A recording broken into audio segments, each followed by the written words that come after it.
اگر کوئی شخص رمضان المبارک کے پورے ماہ میں پاگل رہا تو وہ مکلف نہیں ہے اور اس پر رمضان کے روزوں کی قضا بعد میں واجب نہیں ہے۔ اگر کوئی شخص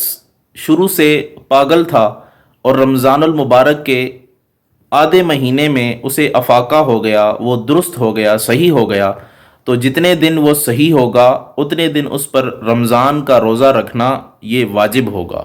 اگر اس نے رمضان کا روزہ نہیں رکھا تو اتنے دنوں کی بعد میں قضا اس پہ واجب ہوگی۔ اگر کوئی شخص صبح صادق سے لے کر غروب آفتاب تک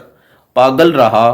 تو اس شخص پر اس دن کا روزہ رکھنا یہ واجب نہیں ہے اور اس کی قضا کرنا بھی واجب نہیں ہوگی۔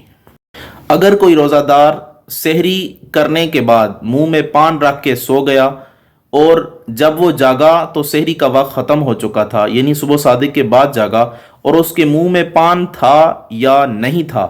دونوں صورتوں میں اس کا روزہ فاسد ہو جائے گا۔ اس لیے کیونکہ اس کے لیے ضروری تھا کہ اس نے جب پان رکھا تو سحری کا وقت ختم ہونے سے پہلے صبح صادق سے پہلے اس کو منہ کو اچھی طرح صاف کرنا تھا، منہ کی اچھی طرح کلی کر کے اس کو صاف کرنا تھا تاکہ جو پان کا عرق ہے وہ اس کے حلق میں نہ چلا جائے۔ اب جب اس نے ایسا نہیں کیا، صبح صادق کے بعد جاگا، تو غالب احتمال یہ ہے کہ پان کا جو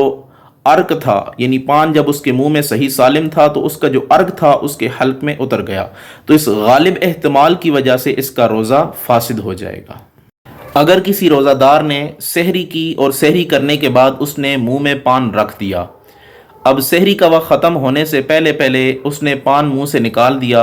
اور اس نے وہ پان تھوک دیا، کلی نہیں کی، غرغرہ نہیں کیا، لیکن اگر منہ میں چنے کے برابر یا چنے سے زیادہ پان کے کوئی ذرات وغیرہ یا کچھ ایسی چیز جو چنے سے زیادہ ہو یا چنے کی مقدار تک ہو